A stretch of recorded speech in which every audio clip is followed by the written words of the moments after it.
നമസ്കാരം പ്രിയപ്പെട്ടവരെ. ഇപ്പൊ നോമ്പിന്റെ സമയമാണ്. ഒരുപാട് ആളുകള് പരാതി പറയുന്ന അല്ലെങ്കിൽ പ്രയാസപ്പെടുന്ന ഒരു കാര്യമാണ്. എനിക്ക് നോമ്പെടുക്കുന്ന സമയത്ത് പെട്ടെന്ന് ദേഷ്യം വരുന്നു. ഞാൻ കുട്ടികളോടൊക്കെ പൊട്ടിത്തെറിക്കുന്നു. വണ്ടി ഓടിക്കുന്ന സമയത്ത് ഓപ്പോസിറ്റ് വരുന്ന വണ്ടിക്കാരോട് ദേഷ്യപ്പെടുന്നു എന്ന് വേണ്ട. എനിക്ക് സാധാരണ സമയത്ത് ഉണ്ടാവുന്നേക്കാൾ കൂടുതൽ ദേഷ്യം നോമ്പെടുക്കുന്ന സമയത്ത് ഉണ്ടാകുന്നു. ഞാൻ പൊതുവെ ദേഷ്യപ്പെടുന്ന ആളല്ല, എങ്കിൽ ഈ സമയത്ത് എനിക്ക് ഇല്ലാത്ത ദേഷ്യം ഉണ്ടാകുന്നു. ഈ ദേഷ്യപ്പെടല് എന്റെ നോമ്പിനെ ബാധിക്കുമോ, എന്റെ നോമ്പിനെ അത് പ്രതികൂലമായി ബാധിക്കുമോ എന്നൊക്കെ ചിന്തിച്ച് പ്രയാസപ്പെടുന്ന ആളുകളുണ്ടെങ്കിൽ തീർച്ചയായിട്ടും നിങ്ങൾ ഈ വീഡിയോ മുഴുവനായിട്ട് കാണാം. സയന്റിഫിക്കലായിട്ടുള്ള കാരണങ്ങൾ എന്താണ്, അതുപോലെ തന്നെ അതിനുള്ള പരിഹാരങ്ങൾ എന്താണ് തുടങ്ങിയ പ്രധാനപ്പെട്ട വിവരങ്ങളാണ് ഈ വീഡിയോ നിങ്ങളുമായിട്ട് ഞാൻ പങ്കുവയ്ക്കുന്നത്. ആദ്യമായിട്ട് നമുക്ക് ചർച്ച ചെയ്യേണ്ട വിഷയം, നമ്മൾ ദേഷ്യപ്പെടുന്നതിന്റെ പ്രധാനപ്പെട്ട ഒരു കാര്യം, നമ്മൾ നോമ്പെടുക്കുന്ന സമയത്ത് നമ്മുടെ ശരീരത്തിലെ ഗ്ലൂക്കോസിന്റെ അളവ് നല്ല രീതിയിൽ കുറഞ്ഞിരിക്കും. ഗ്ലൂക്കോസ് എന്ന് പറയുന്നത് നമുക്കറിയാം, നമ്മുടെ തലച്ചോറിന്റെ പ്രവർത്തനത്തിന് വളരെ അത്യന്താപേക്ഷമായിട്ടുള്ള ഒന്നാണ്, അല്ലെങ്കിൽ തലച്ചോറിന്റെ പ്രവർത്തനത്തിന് ആവശ്യമായ ഇന്ധനം എന്നൊക്കെ വേണമെങ്കിൽ നമുക്ക് ഈ ഗ്ലൂക്കോസിനെ പറയാം. നമ്മൾ നോമ്പെടുക്കുന്ന സമയത്ത് ഗ്ലൂക്കോസിന്റെ അളവ് ശരീരത്തിൽ കുറയുന്നത് കൊണ്ട് നമ്മുടെ തലച്ചോറിന്റെ പ്രവർത്തനം കൃത്യമായിട്ട് നടക്കാതെ വരുന്നു. അതുകൊണ്ട് നമുക്ക് കാര്യങ്ങളെ പെട്ടെന്ന് മനസ്സിലാക്കിയെടുക്കാനും അതുപോലെ തന്നെ വികാരങ്ങളെ പെട്ടെന്ന് നിയന്ത്രിക്കാനും, ദേഷ്യം പോലുള്ള വികാരങ്ങളെ പെട്ടെന്ന് നമുക്ക് നിയന്ത്രിക്കാനും സാധിക്കാതെ വരുന്നു. അതുകൊണ്ടാണ് നമ്മൾ ആ സമയത്ത് കൂടുതലായിട്ട് ദേഷ്യപ്പെടുന്നതിന്റെ ഒന്നാമത്തെ കാരണം. ഇനി രണ്ടാമത്തെ കാരണം, നമ്മൾ ഒന്ന് പറഞ്ഞ പോലെ ശരീരത്തില് പഞ്ചസാരയുടെ അളവ് കുറഞ്ഞു കഴിയുമ്പോൾ ശരീരം പഞ്ചസാരയുടെ അളവ് കൂട്ടാൻ വേണ്ടി രണ്ട് ഹോർമോണുകളെ ഉൽപ്പാദിപ്പിക്കുന്നു. അഡ്രിനാലിൻ അതുപോലെ കോർട്ടിസോൾ എന്ന രണ്ട് ഹോർമോണുകളാണ്. അഡ്രിനാലിൻ കോർട്ടിസോളും പ്രധാനപ്പെട്ട രണ്ട് സ്ട്രെസ് ഹോർമോണുകളാണ്.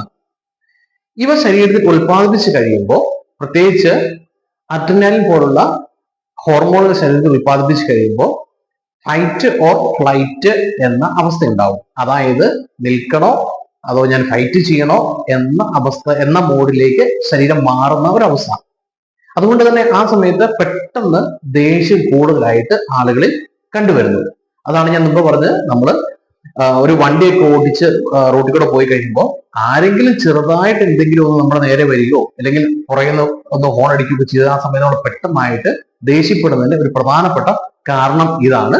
നമ്മുടെ ബോഡിയിൽ പഞ്ചസാരയുടെ അളവ് നിയന്ത്രിക്കാൻ വേണ്ടി ശരീരം ഉൽപ്പാദിപ്പിക്കുന്ന അഡ്രിനാലിൻ എന്ന ഹോർമോണിന്റെ ഉൽപാദനം കൂടിയിരിക്കുന്ന സമയമാണ്.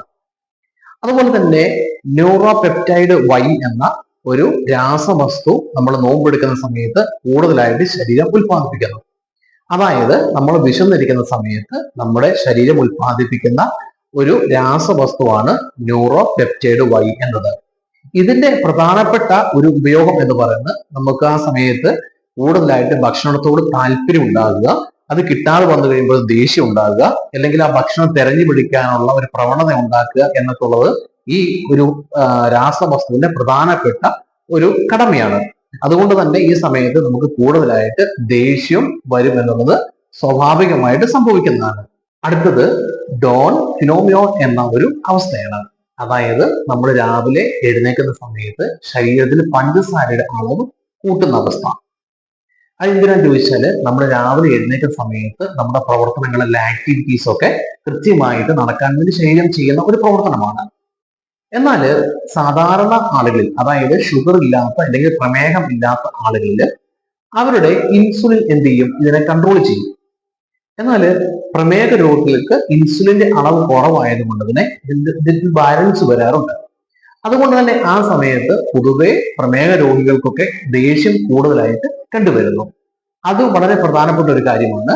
ഈ നോമ്പെടുക്കുന്ന സമയത്ത് പൊതുവെ പ്രമേഹ രോഗികൾക്ക് കൂടുതലായിട്ട് ദേഷ്യം ഉണ്ടാവാറുണ്ട്.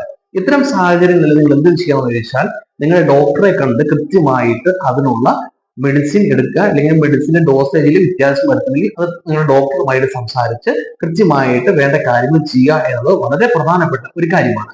അടുത്ത പ്രധാനപ്പെട്ട ഒരു കാര്യം എന്ന് പറഞ്ഞാൽ നമ്മുടെ ശരീരത്തിൽ ഉണ്ടാകുന്ന ഡീഹൈഡ്രേഷൻ, അതായത് നിർജ്ജലീകരണം. നമ്മൾ പൊതുവെ നോമ്പെടുക്കുന്ന സമയത്ത് വെള്ളം കുടിക്കാറില്ല, അതുകൊണ്ട് തന്നെ ശരീരത്തിലെ ഡീഹൈഡ്രേഷൻ ഉണ്ടാവാറുണ്ട്. ഇത്തരം സാഹചര്യങ്ങളിൽ ശരീരത്തില് വളരെ രീതിയിൽ ചൂട് കൂടുകയും അത് ഈ പറഞ്ഞ ശരീരത്തിന്റെ പ്രവർത്തനത്തെ ബാധിക്കുകയും ദേഷ്യം പോലുള്ള വികാരങ്ങൾക്ക് അത് കാരണമാക്കുകയും ചെയ്യും. നമുക്കറിയാം ഡീഹൈഡ്രേഷൻ നടക്കുന്ന സമയത്ത് നമുക്ക് നല്ല തലവേദന ഉണ്ടാകും. പൊതുവെ നോമ്പെടുക്കുന്ന ആളുകളിൽ കണ്ടുവരുന്ന ഒരു പ്രശ്നമാണ് ഈ സമയത്ത് തലവേദന ഉണ്ടാവുക എന്നുള്ളത്. അതൊക്കെ സ്വാഭാവികമായിട്ട് അതിനെ ദേഷ്യത്തിലേക്ക് നയിക്കുന്ന വളരെ പ്രധാനപ്പെട്ട ഒരു കാര്യമാണ്. അടുത്തത് ഉറക്കമാണ്. കൃത്യമായിട്ട് ഈ സമയത്ത് ഉറക്കം കിട്ടിയെങ്കിലും ഈ പറഞ്ഞ സ്വഭാവത്തിലൊക്കെ മാറ്റം വരാനുള്ള അല്ലെങ്കിൽ ദേഷ്യപ്പെടാനുള്ള സാധ്യതയും വളരെ കൂടുതലാണ്. ഇത്തരം സാഹചര്യങ്ങൾക്ക് നമുക്ക് എന്താണ് പ്രതിവിധി എന്നാണ് നമുക്കിനി നോക്കേണ്ടത്. സ്വാഭാവികമായിട്ട് ഡീഹൈഡ്രേഷൻ ഉള്ള സമയത്ത് നമ്മൾ ഇടയ്ക്ക് എന്ത് ചെയ്യുക, നനഞ്ഞ തുണി നെറ്റിയിലിടുന്നത് നമ്മുടെ ഡീഹൈഡ്രേഷൻ കുറയ്ക്കാനും അതുപോലെ തന്നെ തലച്ചോറിന്റെ ഒരു സുഖം കിട്ടാനും അതുവഴി നമ്മുടെ ശരീരം ഒന്ന് തണുക്കാനൊക്കെ വളരെ സഹായകരമാണ്. അതുപോലെ തന്നെ ഇടയ്ക്കിടയ്ക്ക് മുഖം കഴുകുക, ശരീരം പറ്റുപോലെ നനച്ചു കൊടുക്കുക, ഇതൊക്കെ വളരെ ഗുണം ചെയ്യും. അതുപോലെ തന്നെ വളരെ പ്രധാനപ്പെട്ട മറ്റൊരു കാര്യമാണ്, നമ്മൾ അത്താഴം കഴിക്കുന്ന സമയത്ത് രാവിലെ കാർബോഹൈഡ്രേറ്റ് അടങ്ങിയ ഭക്ഷണങ്ങൾ, പ്രത്യേകിച്ച് തവിട് കൂടുതലുള്ള അരി അതുപയോഗിച്ച് ചോറ് കഴിക്കുന്നത് അല്ലെങ്കിൽ കഞ്ഞി കുടിക്കുന്നതൊക്കെ നല്ല ഗുണകരമായിരിക്കും. അതുപോലെ പയറുവർഗ്ഗങ്ങളൊക്കെ രാവിലെ കഴിക്കുക. അതുപോലെ ശരീരത്തിൽ കൂടുതലായിട്ട് എനർജി മെല്ലെ മെല്ലെ ശരീരത്തിലേക്ക് എനർജി തരുന്ന ഓട്സുകൾ പോലുള്ള വസ്തുക്കൾ കഴിക്കുന്നത് വളരെ ഗുണകരമായിരിക്കും. അപ്പൊ ഇത്രയും കാര്യങ്ങൾ ചെയ്തു കഴിഞ്ഞാൽ നിങ്ങൾക്ക് സ്വാഭാവികമായിട്ട് നോമ്പിന് സമയത്തുണ്ടാകും ദേഷ്യത്തെ നമുക്ക് എന്ത് ചെയ്യാം, കൺട്രോൾ ചെയ്യാൻ സാധിക്കും. ഒരു കാര്യം ശ്രദ്ധിക്കണം, ഇത്രയും സയന്റിഫിക് ആയിട്ടുള്ള കാരണങ്ങളാണ് ഈ സമയത്ത് നിങ്ങൾക്ക് ദേഷ്യം കൂടാനുള്ള കാരണം. ഇത്രയും കാര്യങ്ങളെ മനസ്സിലാക്കി നിങ്ങളൊരു കാര്യം ചിന്തിക്കണം, എനിക്ക് നോമ്പിന്റെ സമയത്ത് എന്റെ ശരീരത്തിൽ ഇത്തരം പ്രവർത്തനങ്ങൾ അല്ലെങ്കിൽ ഇത്തരം രാസപ്രവർത്തനങ്ങൾ നടക്കുന്നുണ്ട്, അതുമൂലം എനിക്ക് ദേഷ്യം വരാനുള്ള സാധ്യതയുണ്ട്. അപ്പൊ ഞാൻ എന്ത് ചെയ്യാം, അതിനെ കൺട്രോൾ ചെയ്യാൻ ശ്രമിക്കുക.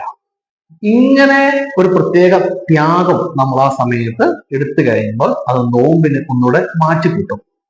അപ്പൊ എല്ലാ ആളുകൾക്കും ഈ വീഡിയോ ഇഷ്ടമായെന്ന് വിചാരിക്കുന്നു. ഇതുപോലെ ഉപകാരപ്രദമായ മറ്റൊരു വീഡിയോയുമായി നമുക്ക് വീണ്ടും കാണാം. നന്ദി.